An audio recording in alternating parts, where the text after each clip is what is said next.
प्यारे बच्चों नमस्कार। आज की कक्षा में आपका स्वागत है। आज हम पढ़ने वाले हैं कक्षा 8वीं की हिंदी की कार्य पुस्तिका का अध्याय नंबर 14 और अध्याय का नाम है अकबरी लोटा। इस अध्याय से संबंधित कार्य पुस्तिका में जो प्रश्न दिए गए हैं उन प्रश्नों का हम हल करेंगे। और इससे पहले जिन बच्चों ने अभी तक चैनल को सब्सक्राइब नहीं किया वे चैनल को सब्सक्राइब अवश्य कर लें और आगे अपने सहपाठियों को फॉरवर्ड भी करें। तो देखिए, इसमें अध्याय नंबर 14 में जो पहला प्रश्न है, क्या पूछा गया है कि तुम्हारे घर की रसोई में कौन कौन से बर्तन हैं। अब बेटा, ये जो प्रश्न है बिल्कुल आप अपनी रसोई में बर्तन जो भी है वो लिख दो, कोई शर्माने की बात नहीं। जैसे मैंने लिखा पतीला, पतीली, कढ़ाई, कड़छी, थाली, कटोरी, जग, प्लेट, गिलास, पलटा, झरनी और भी बहुत से बर्तन हैं जो आप इसमें जो है लिख सकते हैं। मैंने इतने लिखे हैं। इसके बाद देखिए प्रश्न नंबर जो है ख में क्या पूछा गया है कि इन्हीं दो बर्तनों के बारे में बताओ कि इनका क्या क्या उपयोग होता है। तो इन बर्तन जो भी जितने भी हैं आपको पता नहीं है उपयोग किसी बर्तन का, तो आप अपने घर वालों से पूछो, बता देंगे। जैसे थाली, ये नॉर्मल सी बात है, इसमें हम खाना खाते ही हैं, थाली में खाना खाते हैं, कढ़ाई में पकवान बनाते हैं। इसके बाद देखिए प्रश्न नंबर 2। प्रश्न नंबर 2 में जो है क्या है कि समान ध्वनि वाले तीन तीन शब्द लिखो। 3 शब्द जो लिखने हैं जैसे पहली दूसरी कक्षा में जो किताब होती है हिंदी की उसमें जैसे शब्द होते हैं तुक मिलने वाले, वैसे यहाँ है लाला, काला, पाला, साला, लोटा का खोटा, टोटा, घोटा, अंडा, मंडा, कंडा, सरकंडा, जाऊलाल, ताऊलाल, खाऊलाल, माऊलाल। इस प्रकार से समान ध्वनि वाले शब्द हमने लिखे। इसके बाद अंग्रेज को पुरानी और ऐतिहासिक चीज़ें संग्रह करने का शौक था। तुम्हें कौन कौन सी चीज़ें संग्रह करने का शौक है, आप इसमें लिख सकते हो। जैसे कुछ बच्चे टिकट इकट्ठी करते हैं तो यहाँ टिकट लिख देना। कुछ बच्चे खिलौने इकट्ठे करने का शौक होता है, कोई मेले में या कहीं बाहर जाते हैं तो खिलौने लेके आते हैं, खिलौने मैंने लिख दिया। इसके अलावा जैसे कोई पुराने बर्तन या कोई पुरानी मिट्टी के बर्तन या अन्य प्रकार की कोई वस्तु जो आपको शौक हो कि हम इकट्ठी करेंगे, वो चीज़ें यहाँ आप लिख सकते हैं। इसके बाद जो है प्रश्न नंबर 4 में पूछा गया है कि क्या पूछा गया है कि चित्रों से संबंधित पंक्तियाँ अकबरी लोटा कहानी से छांट कर लिखो। तो ये जो चित्र है, ये चित्र की जो कहानी है वो ये है कि जब आपके पाठ में जो कहानी चलती है उसमें बीच में ये चित्र आता है। तो ये चित्र क्या है कि जब लाला जाऊलाल से उनकी पत्नी ने 250 रुपये मांगे तो पत्नी ने क्या क्या, उनकी जो दशा थी वो कैसी हो गई। उनकी यह दशा देखकर, यानी पतले दशा हो गई थी, पत्नी ने कहा डरिए मत, आप देने में असमर्थ हो तो मैं अपने भाई से मांग लूँ। ये बात पत्नी ने कही थी। चित्र जो है यानी कि ये पत्नी जो है कहती हुई नजर आ रही है चित्र में, ये बात जो कहानी में आई है।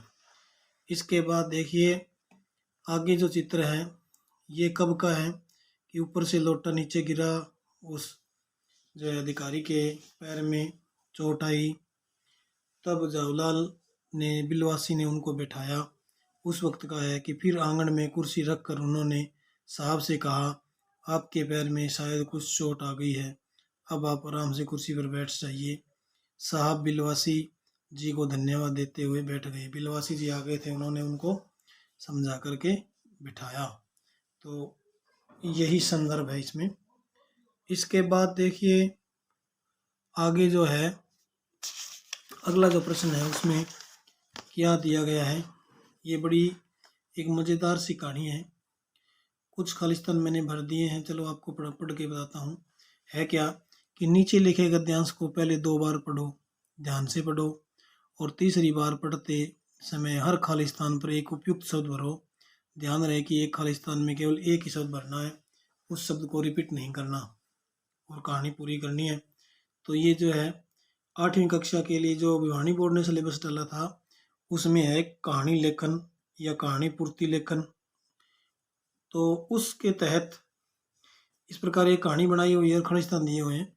हमें सोच करके कल्पना शक्ति के द्वारा इसमें भरना है कि क्या शब्द आना चाहिए। तो देखिए कहानी पढ़ते हैं और साथ साथ में हम भरते हैं। एक बार किसी कारण से एक गोदाम में अचानक आग लग गई। उसमें हजारों रुपए के आलू भरे पड़े थे।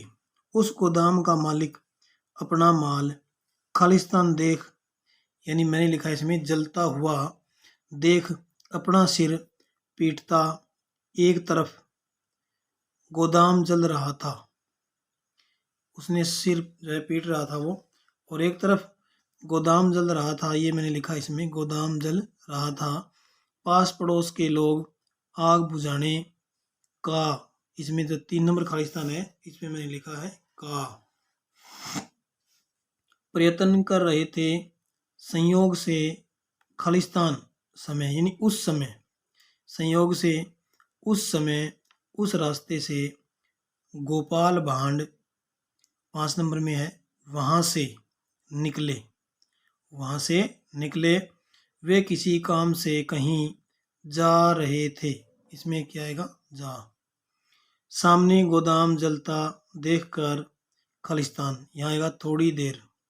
थोड़ी देर वहाँ रुक गए और पास की खालिस्तान मोची की दुकान से, छोटी सी मोची की दुकान से नमक खालिस्तान यानी खरीदा और गोदाम के अधजले आलू बड़े स्वाद लेकर खाने लगे। 10 नंबर में आएगा लेकर। वहाँ उन्होंने इतने आलू खाए। 11 नंबर में क्या आएगा, खाए। वहाँ उन्होंने इतने आलू खाए कि उनका पेट भर गया। फिर खालिस्तान पर यानी पेट पर हाथ फेरते हुए उन्होंने एक खालिस्तान ली। क्या ली, डकार ली। उस मोची से ही एक लोटा, इसमें आएगा एक लोटा जल मांगकर पिया। इसके बाद खालिस्तान किनारे, सड़क के किनारे गोदाम के मालिक को सिर पकड़कर बैठे देखा तो उसके पास जाकर बोले। यहाँ क्या आएगा 17 में, बोले। उसके पास जाकर बोले, क्यों दादा सिर पकड़कर क्यों बैठे हो।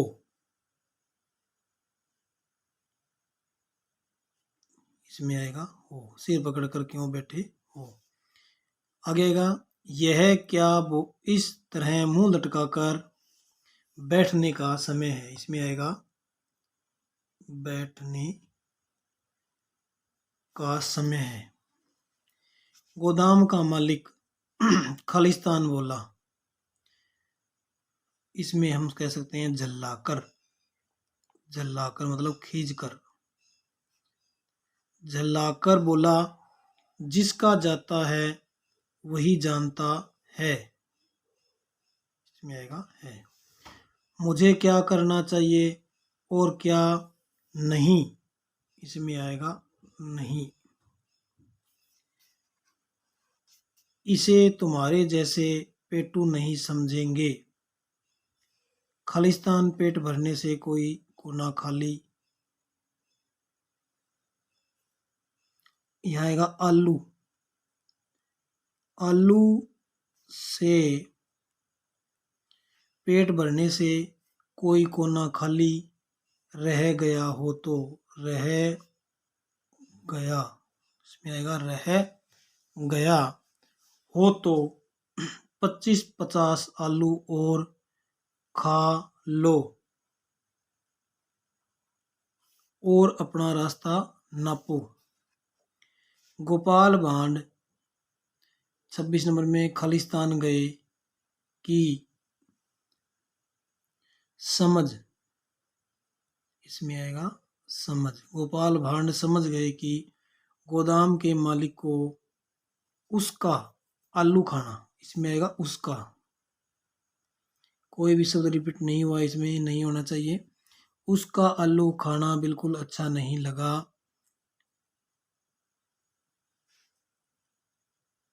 उसका आलू खाना बिल्कुल ही अच्छा नहीं लगा होगा। वे गोदाम के मालिक के निकट, यहाँ आएगा बैठ कर, निकट बैठ कर बोले, अच्छा तब तो ठीक ठीक खबर आप ही दे सकते हैं, इसमें आएगा आप ही दे सकते हैं। अब इसके बाद देखिए, कैसी खबर, गोदाम के मालिक ने जल्लाकर पूछा। यही कि इस बार का कोटा तो पूरा कर लिया, अब गोदाम में दोबारा आग कब लगेगी जिससे फिर आलू खाने आऊं। गोपाल भांड ने हंसकर कहा और अपने रास्ते पर आगे बढ़ गए। तो ये कहानी इसको पूरा किया। इसके बाद देखिए प्रश्न नंबर 6 में क्या पूछा है कि इस कहानी का शीर्षक दो। तो मैंने लिखा है जिसको लगे वही जाने। जिसको लगती है वही जानता है कि क्या हुआ, क्या होना चाहिए था। इसके बाद देखिए गए समूह में बैठकर इस कहानी पर 5-5 प्रश्न बनाओ। तो प्यारे बच्चों, इसमें तो कितने प्रश्न बन सकते हैं, 5 मैंने बना के दिखाए हैं।